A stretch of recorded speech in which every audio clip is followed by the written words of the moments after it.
Hello everyone, I am here to help you today. I know you use this video to fall asleep, so before that, like the video and subscribe to the channel. Get comfortable and relax. Story 1. This happened a few years ago, but even now, the memory of that night lingers like a shadow in the corners of my mind. Sometimes, I find myself replaying the events over and over, thinking how differently it could have all turned out if just one thing had gone another way.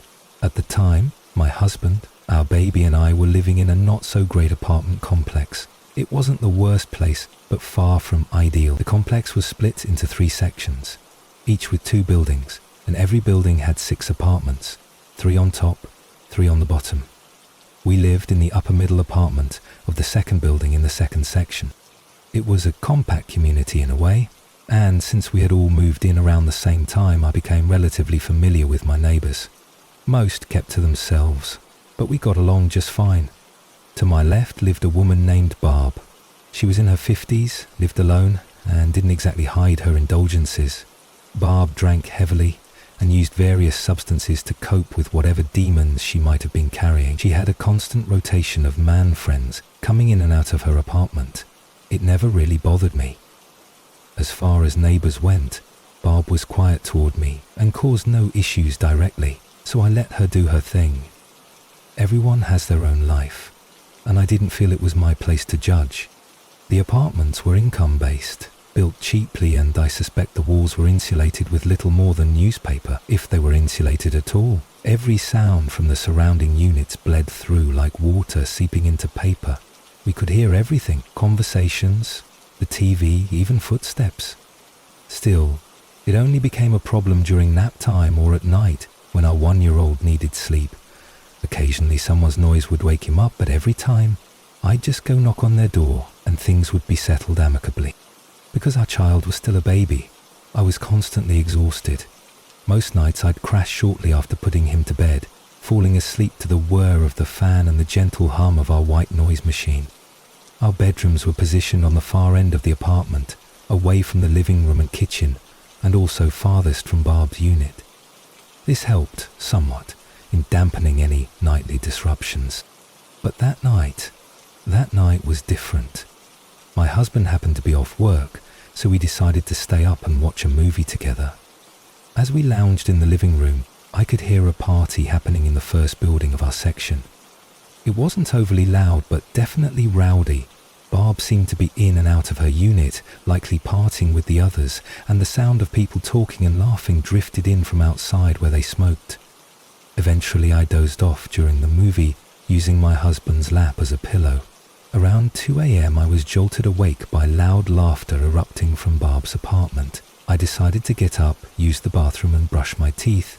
When I returned to the living room to say goodnight to my husband, we both heard a sharp knocking on Barb's door, followed immediately by an explosive crash.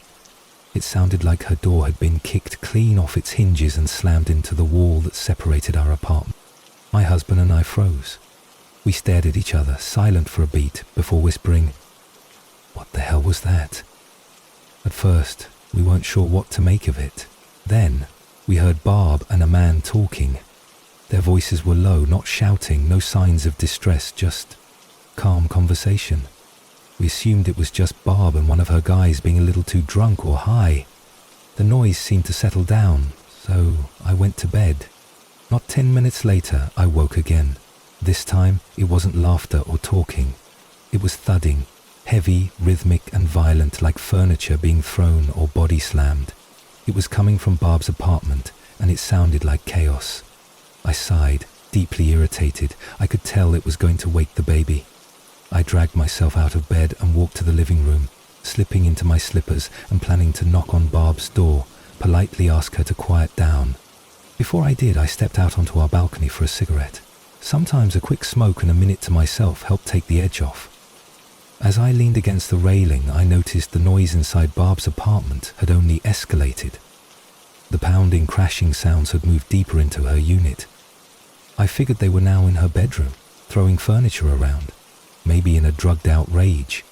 My irritation grew. I was tired, the baby was stirring, and clearly Barb had no intention of stopping on our own. I stood up. and stepped toward the small ledge of our balcony where we kept a bucket for cigarette butts. Her bedroom window was only inches away from that spot. We could have practically climbed into each other's apartments if we wanted. That's how close we were. And then I heard it.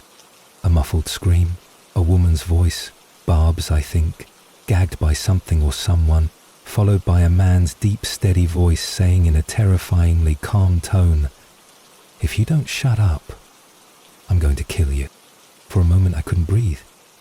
My body froze, my mind reeled, and then I acted. I flew inside, slammed the sliding door behind me and grabbed my phone.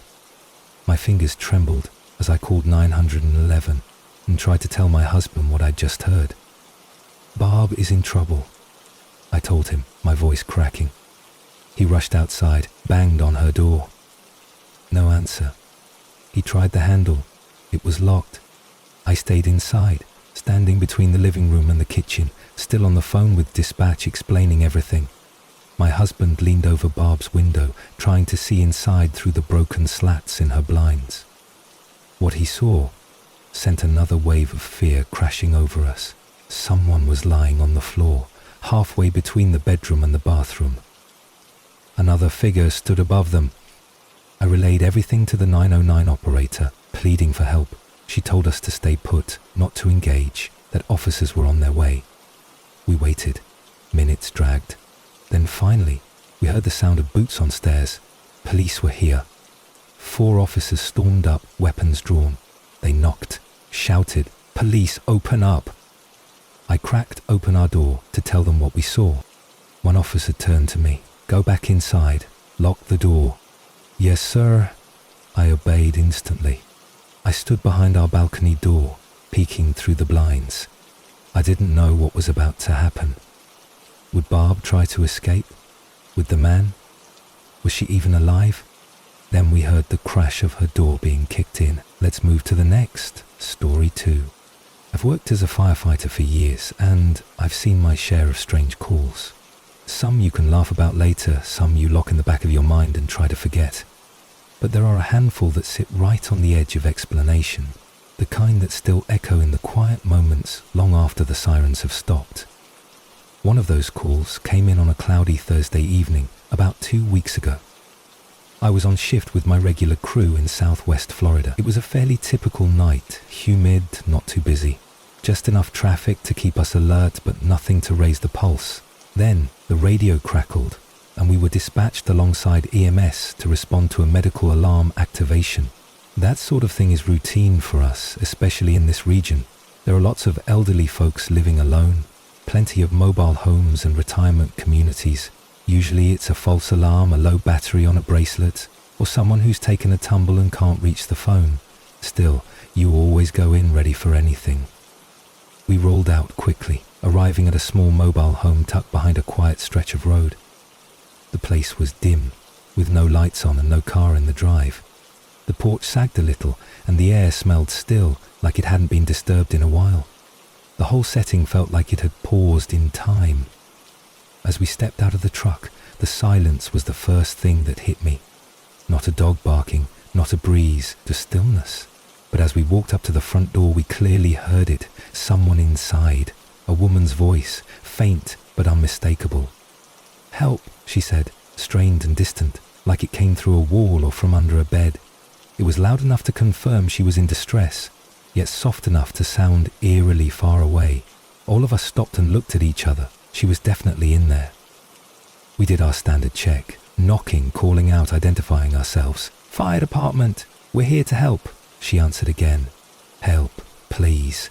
We asked if she could come to the door, but she didn't respond beyond that one word. Every door and window was locked, so we started circling the house, trying to pinpoint where the voice was coming from. It didn't take long. The voice came clearer from a back room, maybe the bedroom. We couldn't see inside, curtains were drawn, and the place had those old narrow windows that didn't allow much visibility. We radioed the crew still outside and made the call. We were going in. My partner and I climbed through an unlocked back window.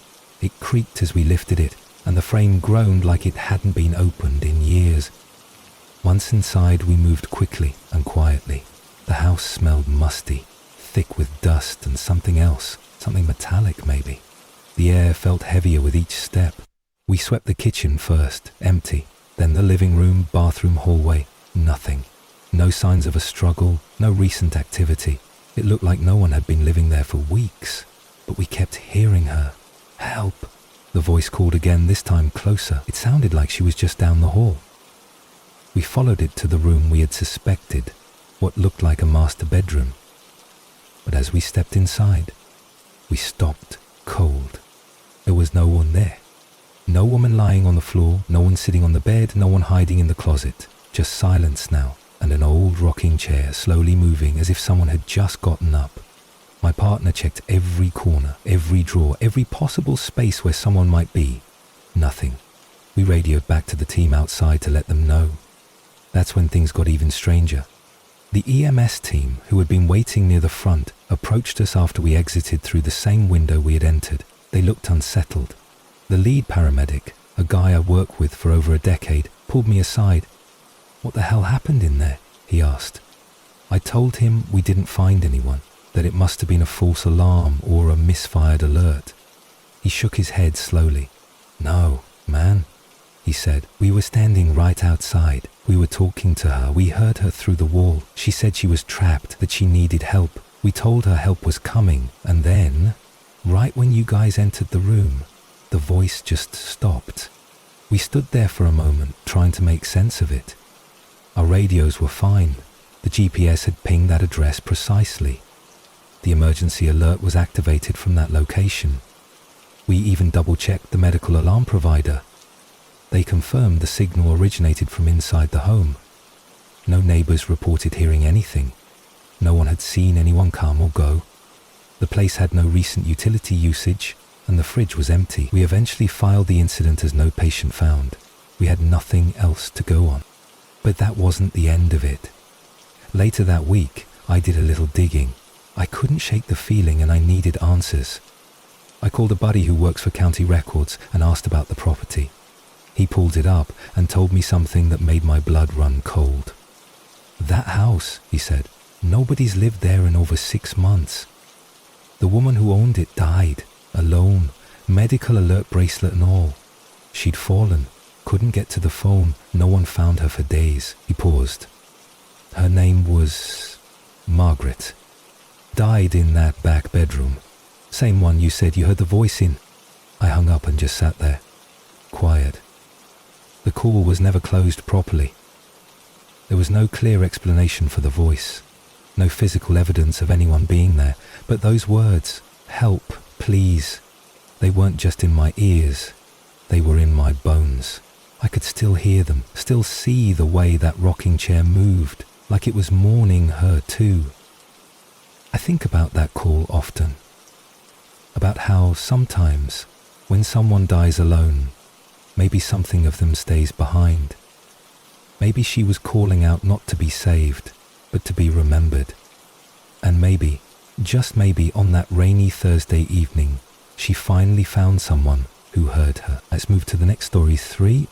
Back in 2015, I worked as a live-in home health aide for a wealthy family in a quiet, upscale condo community nestled near a golf course. The assignment was simple on paper, just me and my patient, Jake, living in a beautiful condo, surrounded by serene green lawns and the hum of retirement-age neighbors living out their golden years in peace. At the time, I was 27, and Jake, my patient, was only 21. But despite his age, Jake wasn't your typical young man. Diagnosed with Asperger's, a schizophrenic personality disorder, and bipolar disorder, he also struggled with substance abuse. On paper, he was a challenging case, but in reality, Jake was a kind soul, awkward, confused, and lonely. He had the emotional maturity of a teenager, maybe younger, and he lived in a world that rarely showed him any kindness. Jake had recently gotten into serious trouble, resulting in the courts legally declaring him incompetent. His parents, desperate to help him recover, placed him in my care and gave me clear instructions. Keep the house clean, keep food in the fridge, make sure Jake took his medications, and above all, keep him away from the people who had dragged him down. In return, I was paid well, had free rent in a beautiful condo, and lived a life of calm routine. at least on the surface. Shortly after I moved in, Jake's mother pulled me aside to warn me about a woman named Amber. She was trouble, she said, thin, tall, with bleached blonde hair, and in her late 30s, though she looked 10 years younger. Amber was the kind of person you could spot a mile away and instinctively feel uneasy around. She didn't work, didn't own a car, and was heavily addicted to drugs. She'd been in and out of jail and rehab, and her father, who lived in the unit below us, had custody of her 2 children. She would visit occasionally, usually under the guise of seeing her kids, but she would always end up manipulating Jake. Amber had introduced Jake to a group of 6 so-called friends not long before I moved in.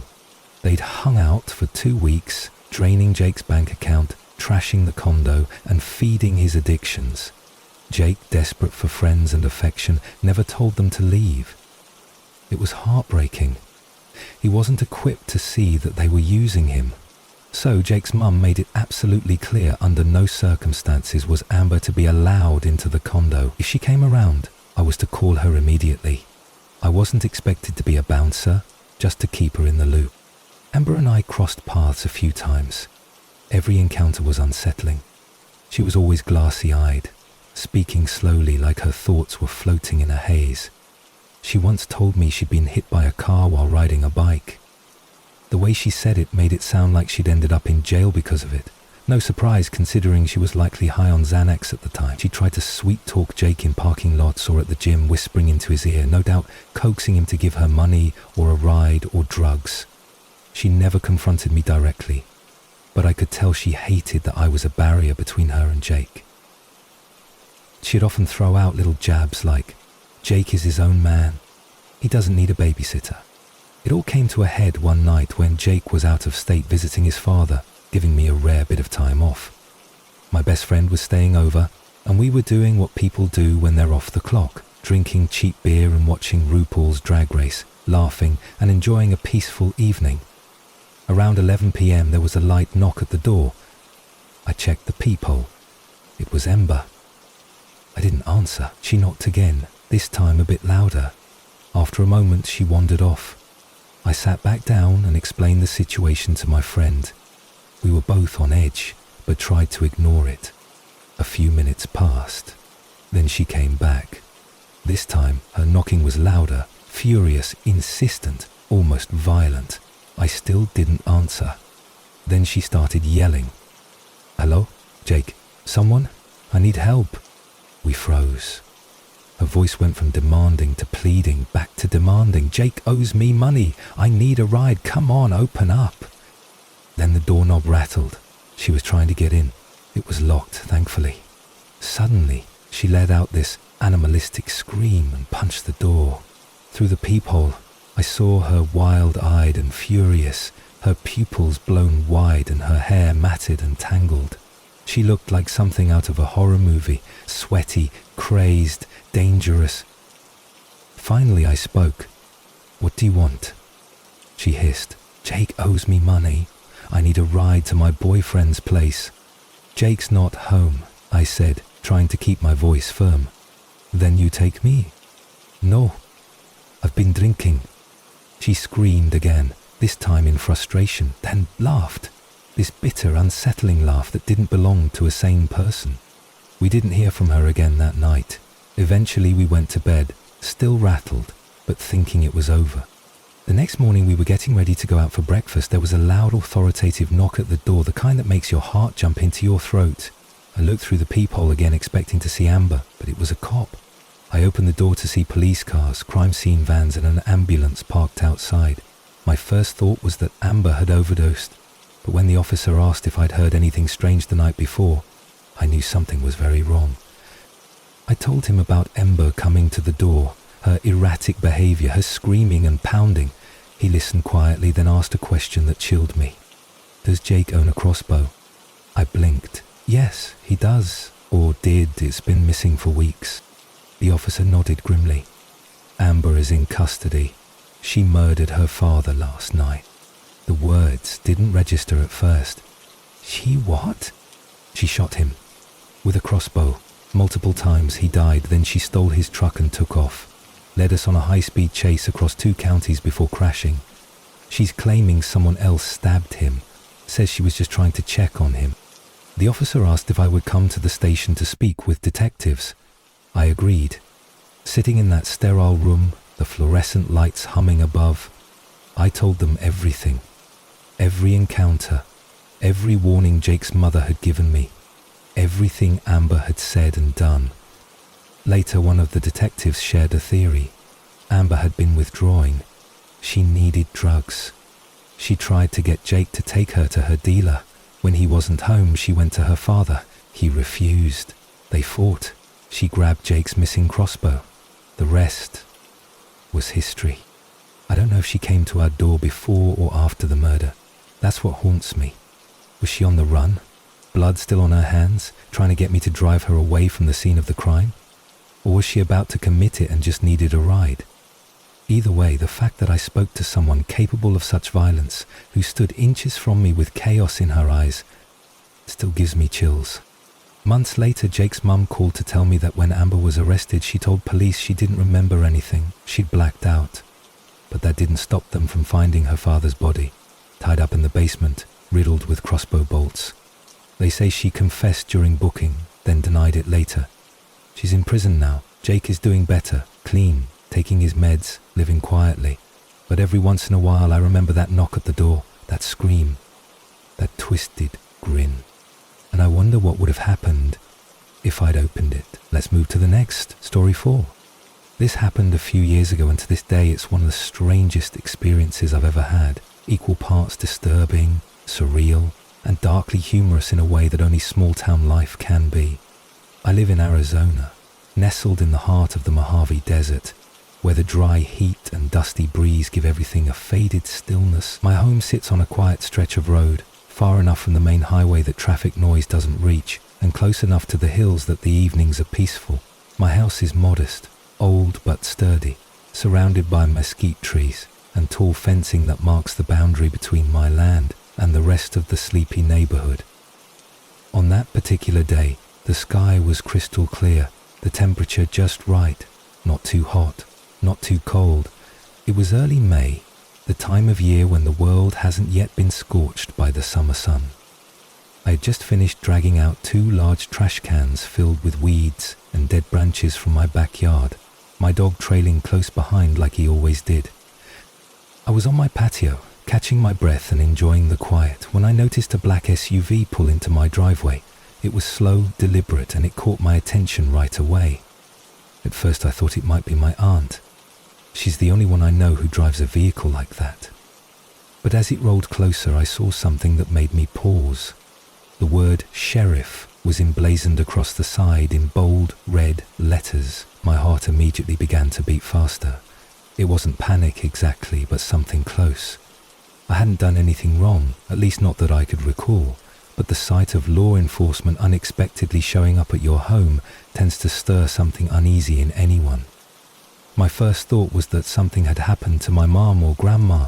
They had gone to the casino that day, and my mind jumped to the worst, an accident, maybe even a carjacking.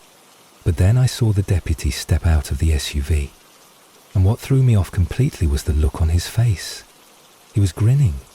Not the polite, professional sort of smile you expect from someone in uniform, but a wide, amused, almost amused to the point of laughter kind of smile. I walked toward the gate, trying to shush my dog who had already started growling at the sight of the stranger. The deputy met me at the edge of the property, and I greeted him with what I hoped was a calm and cooperative tone. "Hello there, officer, how can I help you?" He nodded politely, still smiling. "Hello, sir. You live here?" "Yes, sir, just me." He glanced around for a moment and then said, "We got a call about someone at this address." I blinked, confused. "Really?" He nodded. "Yeah, apparently someone matching your description has been climbing onto the roof and firing a microwave gun into the neighbor's house to change their thoughts." It took me several seconds to process what he'd just said. It sounded like the setup for a bad science fiction joke. I stared at him, unsure if I'd misheard. "A microwave gun?" I finally managed to ask. He nodded again, as casual as if he'd just asked if I'd lost a dog. "Yeah. Supposedly you've been using it to try and alter someone's thinking." I stood there in stunned silence, trying to make sense of it. Of all the things I'd expected him to say, disturbing the peace, a parking violation, a welfare check, this was nowhere near my mental radar. After a moment, he repeated it again, and I could see from the way his grin widened that even he thought it was absurd. "I have to ask," he said, chuckling softly, "do you have a microwave gun on the property?" I shook my head slowly. "No, sir. I don't even know what one of those looks like." "Me neither," he said with a laugh, but I had to ask. At that point we were both laughing. The ridiculousness of it all was too much to keep a straight face. But underneath the laughter, a darker thought began to creep into my mind. This wasn't a prank call. This was a real complaint, and someone, likely one of my neighbours, had made it in complete seriousness. That's when I knew exactly who it was. Weirdo. Weirdo, as I'd come to call him, was a man who had recently moved into the neighbourhood with his sister. At first he seemed overly friendly, always popping up at the most random moments to say hello or offer some bizarre piece of unsolicited advice. He was the kind of guy who said things that made people uncomfortable, not quite threatening, but enough to raise red flags. Then he made some wildly inappropriate comments to my mum while she was working at the general store. That sealed it for me. I avoided him completely after that. His sister was always going around apologizing for him, trying to make up for his erratic behavior. I felt sorry for her. It was clear she had her hands full. And now apparently he'd decided I was trying to control his thoughts with a fictional sci-fi weapon. That was where we stood. The deputy remained professional but friendly. He couldn't tell me who had filed the report, but he did say he felt I should know about it. Subtle code for watch your back. I told him I had a pretty good idea who it was, and pointed vaguely down the street toward Weirdo's house. The deputy raised an eyebrow. "Well," he said, "I'm heading to another house on the street. You might want to pay attention to where I go next." He turned, got back into his SUV, and slowly backed out of my driveway. I watched him carefully, but instead of heading toward Weirdo's house like I expected, he turned across the street and pulled into the driveway of a house directly opposite mine. A house where a man lived who I had never even spoken to before. I ducked behind my gate, out of sight, my curiosity now fully engaged. The deputy stepped up to the front door and knocked. Almost immediately the door flew open and a man began screaming at him, red-faced, spitting, rage, ill-filled screams. I couldn't make out the words, but it was something about rights, about being watched, about government control. The deputy stayed calm. He didn't raise his voice. He just stood there, patient and composed, trying to de-escalate. Eventually the man stormed back into the house and slammed the door. The deputy stood there a moment longer, then turned and walked back to his vehicle. He didn't go to any other houses. He drove off slowly, leaving the dust to settle behind him. That night I told my mum about what had happened. She was stunned. The next day she mentioned it to a friend of hers who happened to be the real estate agent that sold the house across the street. "You know that house you sold across from my son?" she asked. "Yeah." "You sold it to a lunatic." "Oh no," her friend said. "What did he do now?" Apparently he had a bit of a reputation even before moving in. And things didn't end there. Just a few days later, I was driving home from the grocery store when I smelt smoke in the air. I figured someone was barbecuing, and I even started thinking about grilling some steaks the next day. But as I got closer to home, the smoke thickened. I turned onto my street and saw the man, the same one the deputy had spoken to, standing in his front yard, spraying his house with a garden hose. My heart dropped. I pulled into my driveway where my mom was standing, frantically waving me down. Behind me, now fully visible, flames were licking at the roof of the house across the street. The guy had run back into the house multiple times, dragging out furniture and electronics, piling them on the lawn. Among the items were 3 rifles, a handgun, and stacks of ammo.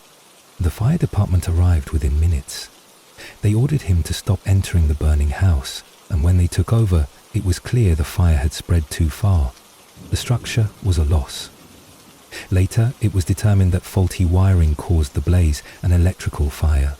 But in my gut, I couldn't help wondering if it had something to do with whatever delusions this man had been carrying around in his head. After all, he was the same person who had accused me of using a microwave gun to control his thoughts. When it was all said and done, the house was completely destroyed and he moved away. I haven't seen him since, and I haven't had any strange visitors from the sheriff's department either. But every time I hear the creak of a fence gate or the whisper of a breeze late at night, I think about that knock at my door, the deputy's smile, and the completely straight-faced question, "Do you have a microwave gun?" Some stories stick with you not because they were terrifying, but because they were so absurd, so unexpected, that they leave you questioning the thin line between reality and the things people convince themselves are true. Let's move to the next, story 5. There are moments in life that leave a scar deeper than you realize at the time. Moments that, while they may not leave any visible wounds, become etched into your nervous system. This was one of those. I remember it clearly because everything about the day felt normal. Comfortably boring, really. My wife and I live in a quiet town tucked deep into the wooded hills of Northern California, not far from the areas where the gold rush once drew people west with promises of riches and adventure. These days, the landscape is mostly serene. Trees stretch high overhead, and winding roads cut through valleys dotted with old mining towns. It's the kind of place that draws both people looking for peace and those looking to disappear. We were having an unusually calm winter that year, cold and grey, but free of the usual chaos. I had gotten an unexpected day off, and we decided to do something different. There was a gun show happening about an hour away, one of those semi-local events hosted in a community centre, not big enough to attract crowds from out of state, but large enough that you'd find something interesting. I'm a bit of a collector, always searching for obscure parts for old military rifles, and this one seemed worth checking out. We bundled up our infant daughter, loaded up the car, and headed out for a relaxed drive. The air was crisp, the clouds low. My wife and I chatted about what we might find, about which family members we might stop in to visit afterward. The gun show was like any other. Tables lined with vintage gear, rows of patches, holsters, scopes, boxes of loose rounds. The kind of crowd you expect. Older folks, weekend survivalists, a few off-duty military guys, and every now and then some younger people like me, chasing pieces of history.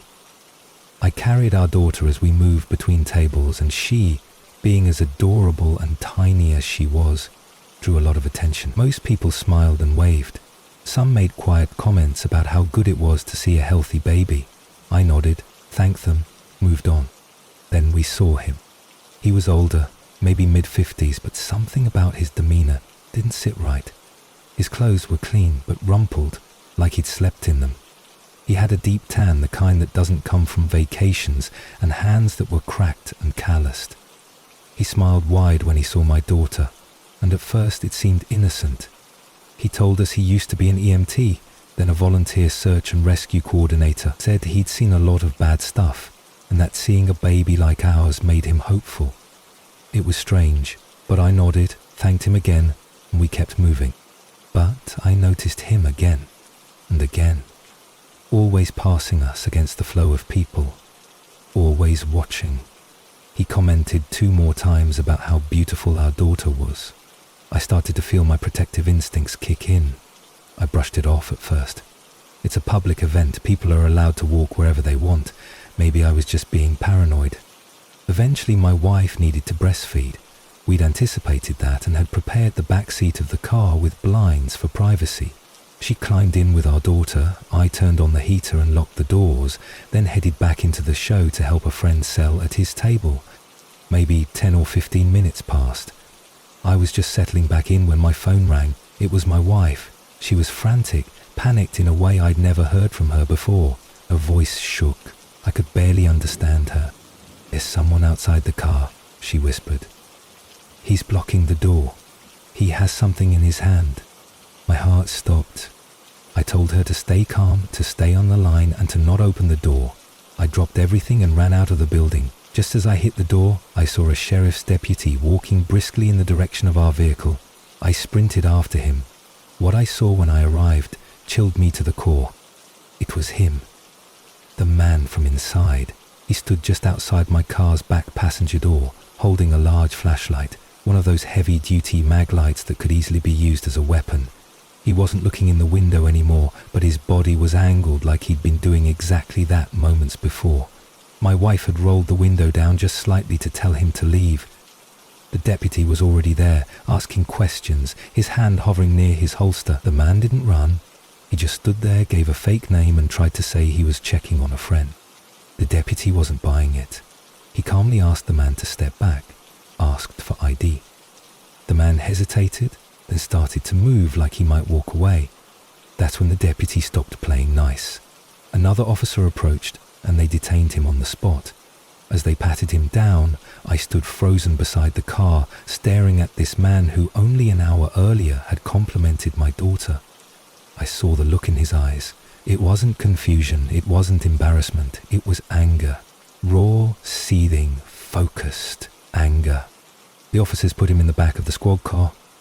I helped my wife into the driver's seat and took the baby into my arms. The whole ride home we barely spoke.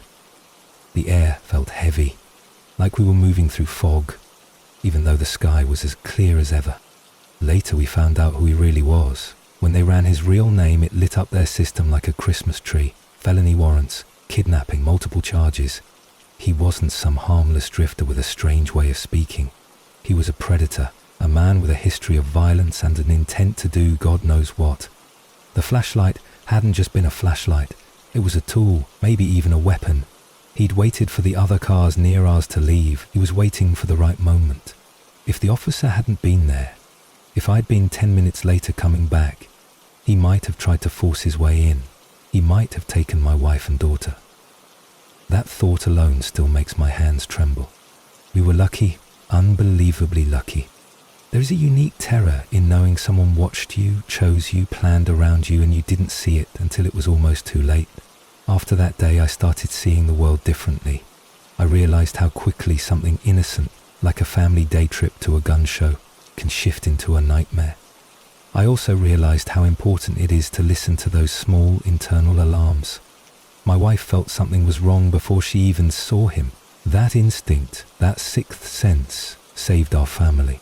We never went back to that show, and for a long time we stopped going anywhere without each other. Even now, years later, when someone stares at my daughter a second too long or seems to follow us with their eyes, I feel the hair on the back of my neck rise. It's not paranoia. It's memory, and it's not something I'll ever forget. Let's move to the next, story 6. I was 22 when I moved overseas to start my first real job. It was everything I had dreamed about. I had just finished university with a degree in international development, and I wanted to help underserved communities, make a difference, and see the world. I wasn't picky about the specific job title. I just wanted to get out there and begin. So, when an opportunity came up with a non-profit organization in a country I had never visited, I accepted it without hesitation. It felt like the beginning of something beautiful. I was young, excited, and deeply naive about the realities that could come with living far from home. When I arrived, I was taken in by the place immediately. The land was green and alive, and the people were welcoming in a way that felt genuine. My co-workers, all local staff, made me feel like I belonged. My boss invited me to play soccer with his family on weekends. Another project coordinator introduced me to the best food spots and dance clubs. And then there was my roommate, another expat, working in a different NGO. She was funny, independent, and as wide-eyed as I was. For the first few months, I felt like I was living in a postcard. Everything seemed to glow. I fell in love with the culture, the pace, the kindness that met me at every turn. But that bright picture began to fade the day I realized someone had been watching me. It started on a trip to a fruit and vegetable market. It was a regular thing, a Saturday morning ritual. My friend and I would travel across town to buy produce directly from farmers. It wasn't close, maybe a 20-minute bus ride from our apartment, but we didn't mind. That day was no different. We stocked up on fresh fruit and vegetables, then stepped to the side to call a cab to take us back home. That's when I heard it. Hey Miss 62 Ruhrbrüller. At first, I didn't process what I was hearing. It was just noise from the street.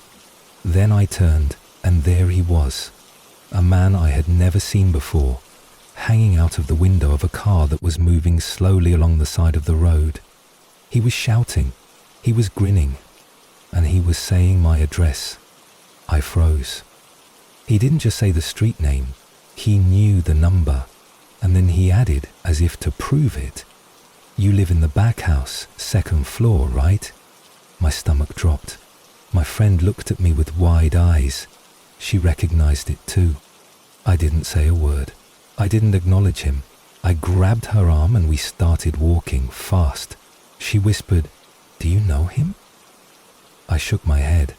I had never seen him in my life. My mind raced, trying to come up with any explanation that wasn't terrifying. Maybe he knew my landlady, maybe he saw me getting out of a cab once, maybe it was a coincidence. But deep down, I knew it wasn't. The details were too precise. You couldn't see the back house from the road.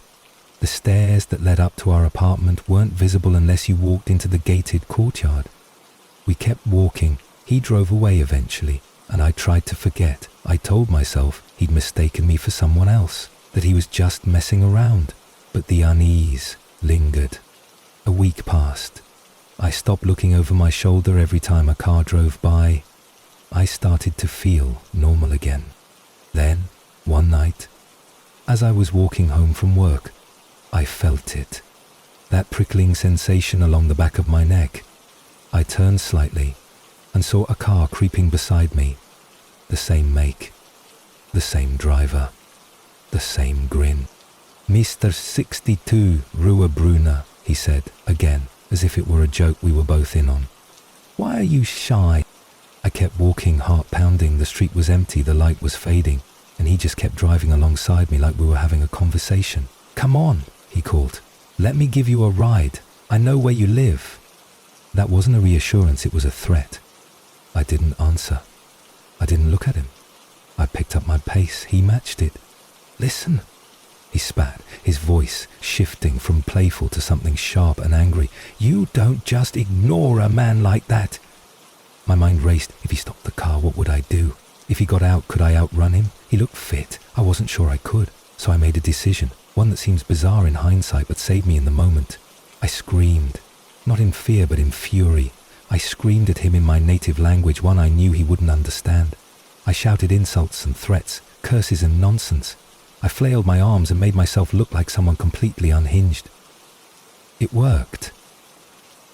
He slowed, confused, then stopped altogether. I sprinted the last block toward a bus stop, where a woman was waiting. I didn't know her, but just seeing another human being gave me the courage to keep moving. When I reached my apartment, I told my roommate everything. She listened quietly and then sighed. "Don't bother reporting it," she said. "The police here won't do anything. They're corrupt, and if he's connected to them, it could make it worse." I wanted to believe she was wrong. I told my boss. He was sympathetic. He gave me his number and said he had a baseball bat and would come if I ever felt unsafe. But there was nothing else. No official channel, no protection. Then it got worse. I saw him again. This time not driving, he was parked right outside the gates of my apartment. I was going out to take out the trash and saw him sitting there in his car, engine running, staring straight at the building. I ran back inside and told my landlady. She was furious. She stormed out and confronted him. He drove away, but he kept coming back. Sometimes once a week, sometimes more. Always parked outside, always watching. I changed my schedule. I stopped going places alone. I avoided walking after dark. I slept with a heavy object near my bed and double-checked every lock. I stopped feeling like the girl who had moved to a new country to make a difference. I was just surviving. Then came the final straw. It was my last weekend before I flew home. My contract was ending. I had friends over to celebrate. We went to a bar just 10 minutes away. We laughed, we danced. We tried to pretend like everything was normal. It was around 1 a.m. when we decided to head home.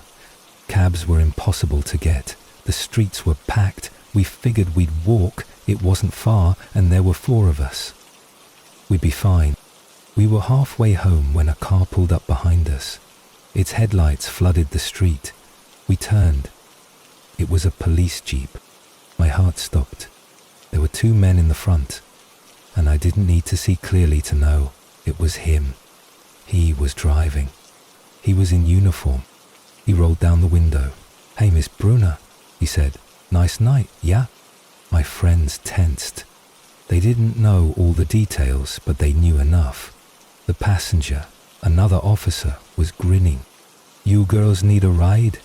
he asked, too casually. We didn't respond. We kept walking. The car followed us. Then the passenger door opened. He was getting out. That's when pure instinct took over. We ran, not in a sprint, not panicked, but fast enough to put space between us. We turned down my street. The jeep followed. The man on foot followed. I could hear his shoes slapping the pavement. My friend was gripping my hand, dragging me forward. Then, out of nowhere, salvation. Another car came from the opposite direction. An older couple. They slowed, rolled down the window and looked at us. They could tell something was wrong. They didn't ask questions. They just started driving slowly beside us, like an escort. The jeep stopped. The man ran back to it. They sped away. We got to my building. The couple waited until we were inside before they left. I didn't go home that night. I went to a friend's place, brought my roommate with me, and stayed hidden until my flight. I saw no one for those last 2 days. I packed, I prayed, I watched the street from the curtains. Even on the way to the airport, my stomach was a knot. A car pulled up behind us at one point. I couldn't breathe. It wasn't him, but it could have been. It wasn't until the plane lifted off the runway, until the wheels left the ground, that I finally let go of the breath I'd been holding. I still jump when I hear tires slowing behind me. I still flinch when strangers say my name, and I still hear his voice, casual and calm, saying, "I know where you live." Because sometimes the scariest monsters don't wear masks or hide in shadows. Sometimes they smile. Sometimes they wear uniforms. And sometimes they wait. Let's move to the next story 7. It had been an ordinary job in an ordinary place, the kind of position you take in your early 20s when you're just trying to make ends meet. I was 23 or 24 at the time, working at a travel center just off the highway, the type of place that blends into every exit ramp across the country. Bright fluorescent lights, rows of snacks, fast food counters, and a long row of diesel pumps out front. We got all kinds of people passing through, long-haul truckers, road-tripping families, lost tourists, and regulars who came in often enough that they felt like part of the building. It wasn't a glamorous job, but it paid the bills, and most of the time it was easy enough to navigate. Smile, ring up a soda, wish them safe travels, and move on to the next. I worked the customer service desk mostly, and that meant I had to be polite no matter who walked in. There was one truck driver in particular who had been coming in regularly. He stood out. He was older than me, probably in his late 40s or early 50s, with a grizzled kind of look. Not unfriendly, just weary. He always tried to make conversation with me. At first, I didn't think much of it. In a customer service role, people chat. It's part of the dance. You smile, you nod, you keep things light. He was always overly friendly, but nothing so extreme that it set off alarms. After a while, I started to wonder if he had developed a crush. It wouldn't have been the first time a customer mistook kindness for interest. Still, I remained professional, pleasant, but reserved. I wasn't there to make connections. I was there to work. Then one day, he overheard me talking to a co-worker about getting my hair done. It was an innocent enough conversation, just casual banter between shifts. The next time he came in, he handed me a check. Not for fuel or food, just a blank check with my name scrawled on the payee line. He told me to use it for my hair appointment. That was the first moment I felt something shift. I refused, of course. We weren't allowed to accept tips, and even if we were, this wasn't a tip, it was something else. He kept insisting though, urging me to take it, telling me it was just a kind gesture. I pushed back gently, but firmly. Eventually he gave up and took the check back. But from that moment on, I started creating a little more distance between us. I became shorter in conversation, less willing to entertain the overly familiar remarks. I wanted to make it clear that I wasn't interested without being unkind. I hoped he'd get the hint and move on. He didn't. One night, not long after the check incident, he came in late. The store was quiet, the hum of the refrigeration units louder than the footsteps on the tile. He approached me and asked if he could speak to me in private. I assumed he was finally going to ask me out. I braced myself for the awkward rejection I knew was coming, but what he said was nothing like what I expected. He looked me in the eyes, his expression suddenly serious, intense in a way that felt out of place, and asked if I believed in God. I blinked, taken off guard, and answered honestly. "Yes," I said, "I do." He nodded solemnly. Then he asked if I went to church. I told him not regularly, and then came the part that still echoes in my mind. He leaned in slightly, lowered his voice, and said, "God came to me. He gave me a list of people who need to be purified. You're on that list." My stomach dropped. I didn't know what to say. The words hung in the air like fog, too thick to push through. I stared at him, trying to figure out if he was joking, if this was some bizarre metaphor, or if he was truly serious. Then he added, "If you don't let me purify you, you're going to die in 30 days. The floor tilted beneath me. I felt like I was floating. I didn't know what purify meant to him, and I didn't want to find out. I mumbled something, maybe an okay or a thanks, and backed away. I went outside to do a task, anything to put distance between us. I thought he had left. But when I came out of the back door, there he was, standing in the shadows, waiting. He didn't say anything for a moment, just looked at me like I was something fragile he had been sent to break. Then he said, almost gently, "I've been waiting for you. You really should think about what I told you." I nodded, said nothing, and walked quickly back inside, heart pounding. I told my boss immediately. She was horrified, and she took it seriously. She said it sounded like a death threat, and I agreed. But here's the problem. We couldn't ban him. We didn't know his last name, and our policy required a full name and a manager's confrontation before banning a customer. She promised to keep an eye out and notify security if he returned. Then he disappeared. A month passed. Then 2. Life started to return to normal. I stopped thinking about him. I stopped scanning the parking lot every time I stepped outside. And then one day, months after the encounter, he came back in. He looked different, tired, smaller somehow. He walked up to the counter, and in a quiet voice he said, "I'm sorry. I didn't mean to scare you that night." I stared at him, unsure what to say. I think I just nodded. He left shortly after. That was the last time I saw him. But the story wasn't over. A few months after that, I got a message from a former co-worker. She sent me a link to a news article and said, "Isn't this that trucker guy?" I clicked the link. My blood ran cold. There it was, his mugshot. The headline, "Man charged in murder claims God told him to." I read every word, my hands trembling. According to the article, he had kidnapped a woman, tied her up in his basement. He killed her, turned himself in afterward. When asked why he did it, he told the police, "God told me to purify her." The same word, the same motive. He had chosen someone else, but he could have chosen me. That reality still haunts me. I think about the 30-day threat. I think about how he waited for me outside, how he stared at me like I was already his. I wonder what would have happened if I had been alone that night, if I hadn't told my boss, if he had followed me to my car, if I had opened the door instead of walking away. And I think about how, to him, this wasn't a crime, it was a calling. People like him don't wear signs. They don't announce themselves with snarls or growls. They smile. They ask about your day. They hold doors open and make small talk. And then one day, they say something that feels like it split reality in two. God told me to purify you. Sometimes I wake up in a cold sweat, still hearing those words. I remind myself that I'm safe now, that he's behind bars, that I escaped.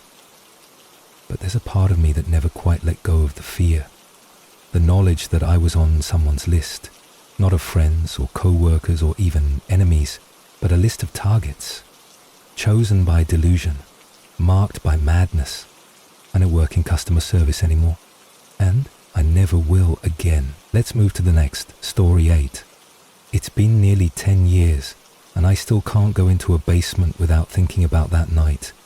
Most basements are already creepy on their own, damp air, dim lighting, the faint echo of footsteps on concrete, but this one was different. This one had a presence, and I still don't know how I made it out without becoming another name on a missing persons list. It started during my junior year of college, when I was trying to pick up some extra money on the side. Between student loans and rent, I was stretched thin. I'd been scouring local ads for odd jobs when I came across a listing that seemed almost too perfect. Help needed clearing out basement storage. $200, 0 cents for the day, cash, no heavy lifting. It was posted on one of those old school classified websites that still looked like they hadn't been updated since the early 2000s. The address was in a quiet neighborhood on the edge of town, not far from campus. The house was one of those older craftsman-style homes, well maintained but with an unmistakable air of being stuck in time. I figured I'd be helping some elderly person move boxes or clear out old furniture, easy money. When I pulled up, a man was already waiting on the porch. He looked to be in his late 50s with grey hair slicked back and a button-up shirt tucked neatly into faded jeans. He introduced himself as Martin. His voice was smooth, measured, polite, but a little too polite. The kind of tone you use when you're trying very hard to appear normal. He thanked me for coming and invited me inside. The house was neat, almost obsessively clean. No clutter, no dust, everything in its place. It didn't feel lived in, though. More like a showroom. He explained that he was preparing to sell the house and needed help clearing out the basement so it could be photographed.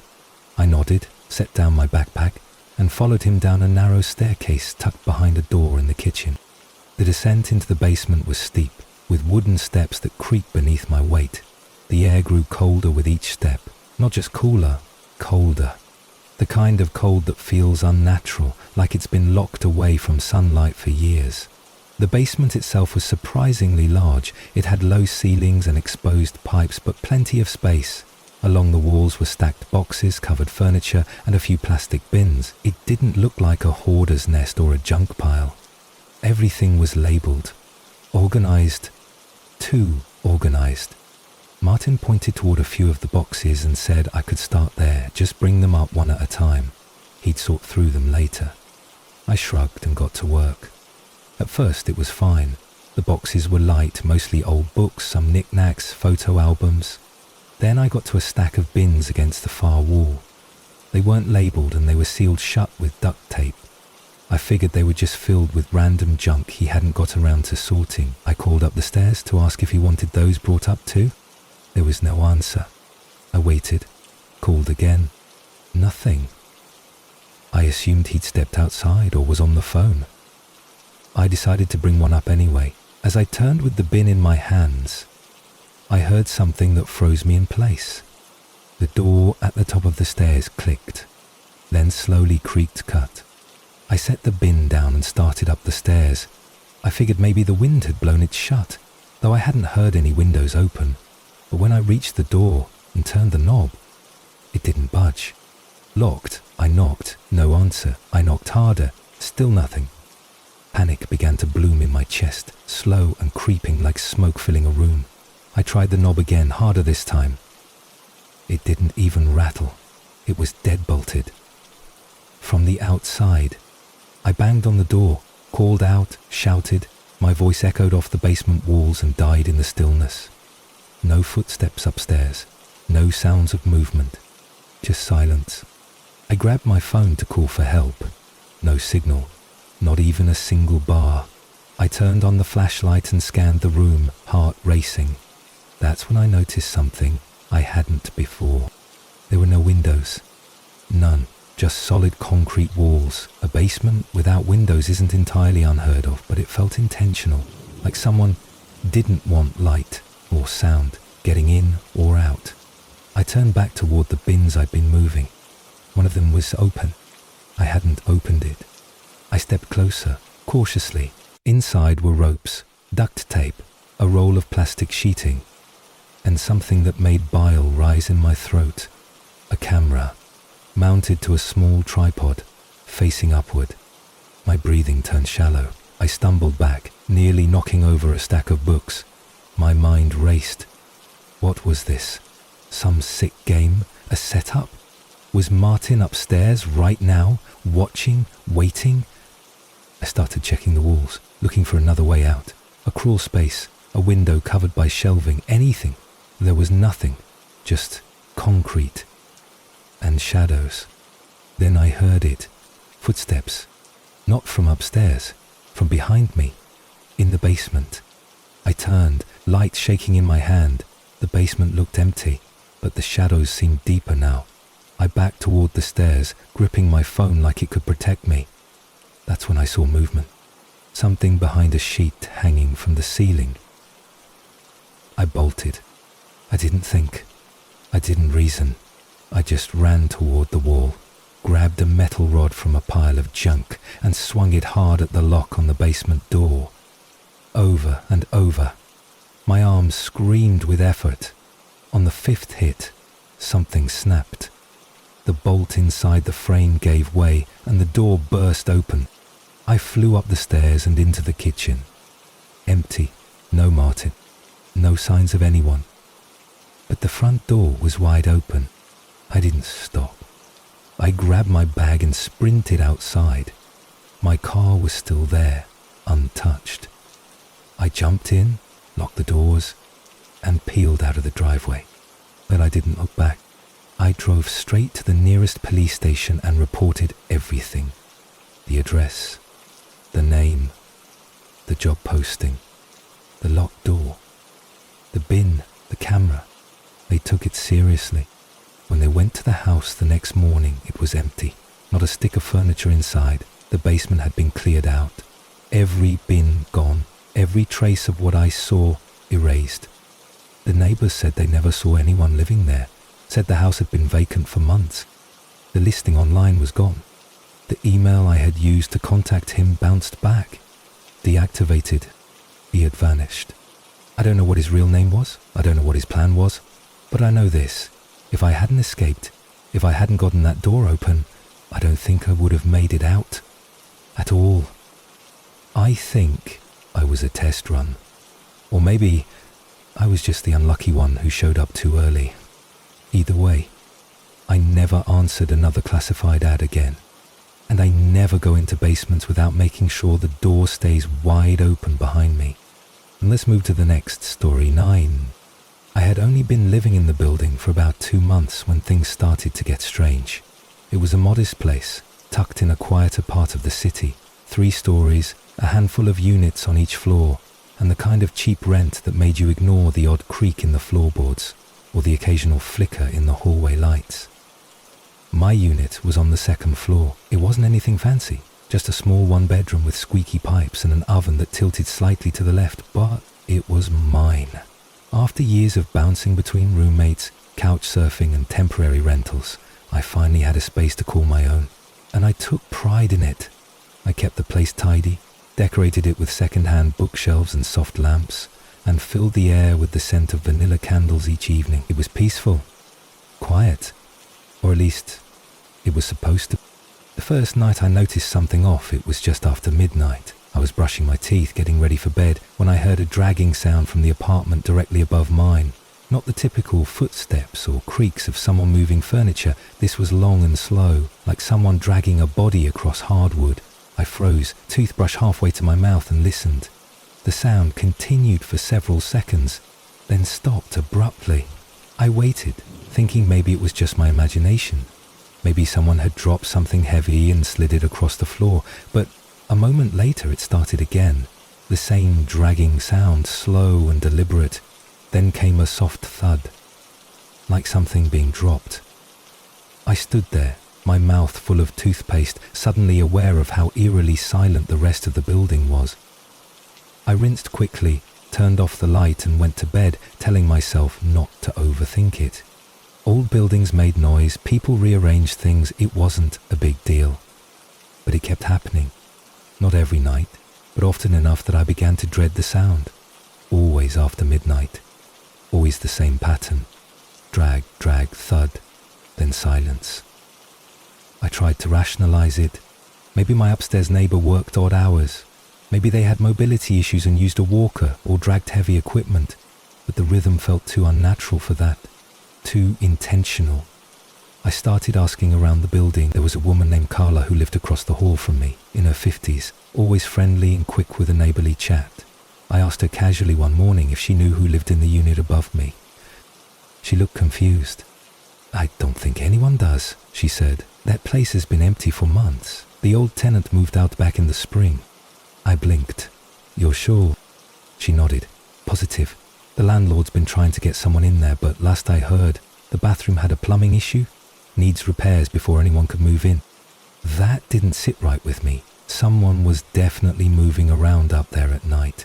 I heard footsteps, furniture being dragged, sometimes even muffled voices.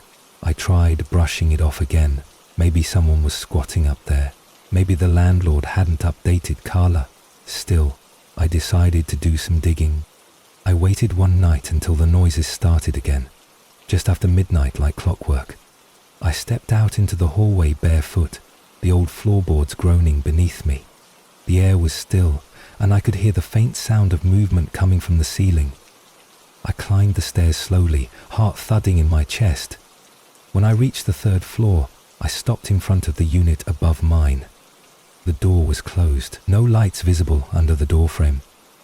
I pressed my ear against the door and listened. Nothing, just silence. I stood there for a long moment, unsure what to do next.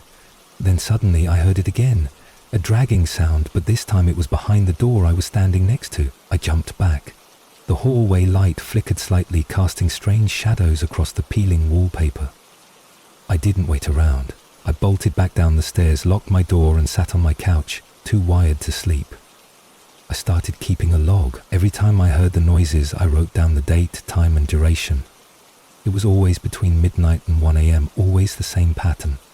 It began to consume my thoughts. I became obsessed. I told the landlord eventually. I showed him the log, described the noises, even asked if I could see the unit for myself. He was skeptical but agreed to let me in, probably just to get me off his back. We met the next afternoon. The sun was shining, birds chirping, everything felt so normal in the daylight. He unlocked the door and stepped inside first. The air was stale, heavy with dust. I followed him in, expecting to see signs of someone having stayed there, maybe a sleeping bag, food wrappers, evidence of a squatter. But the place was spotless. Not clean necessarily, but empty. No furniture, no personal items, just bare floors, white walls, and a lingering scent of old wood. The bathroom had a broken tile, but nothing major. No plumbing issues visible. I asked if anyone had a key. He shook his head. "Just me," he said, "and I haven't stepped foot in here since spring." I asked about the previous tenant. He paused, then said, "Old guy, quiet, lived alone, bit of a recluse. Passed away in here. That made my blood run cold." "In the apartment?" He nodded. "Heart attack. Nobody found him for a couple days. Shame, really." I left the unit feeling unsettled. Maybe the sounds I was hearing were in my head. Maybe my mind had created a ghost where there was none. But that night, the dragging returned. Louder this time. Closer. I didn't sleep.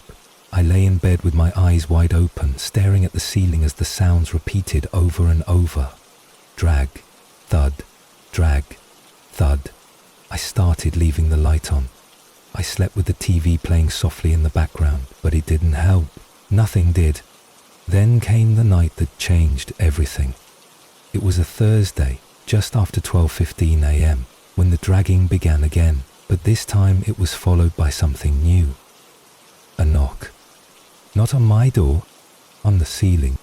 3 slow, deliberate knocks, directly above my bed. I sat up, heart racing, every hair on my body standing on end. I stared upward, paralyzed. Then, again. Knock, knock, knock. I didn't know what to do. Call the police? Tell them what? That a ghost was banging on my ceiling? I grabbed my phone and started recording. The knocking stopped. I waited, held my breath. The silence was thicker than ever. Then, from the hallway outside my apartment, I heard footsteps. Slow, heavy, deliberate, coming down the stairs. I moved to the door, pressed my ear against it. The steps paused outside my door. Silence, then a whisper. You shouldn't be here. My blood turned to ice. I backed away slowly, reached for the phone, dialing 911 with shaking hands. I told them someone was in the building, that I was afraid, that I needed help. The operator stayed on the line, trying to keep me calm. It felt like an eternity before the knock at my door came. But it wasn't the intruder. It was the police. 2 officers entered the building, did a sweep of all 3 floors, including the roof and the basement. They found no one, no signs of forced entry, no footprints, nothing. I showed them the recording of the knocking. They listened but couldn't explain it. They suggested I stay with someone else for the night. I did. When I came back the next day, I packed up. I broke the lease, lost my deposit. But I didn't care. I couldn't stay another night. It's been years since I left that place, but I still have the audio file. Sometimes, late at night, I play it back. I've shown it to friends. Some say it's just old pipes. Some say it's nothing at all. But I know what I heard. I know what I felt. And I know that something or someone was in that building, watching, waiting, dragging something across the floor above my bed night after night. And I never did find out what it was.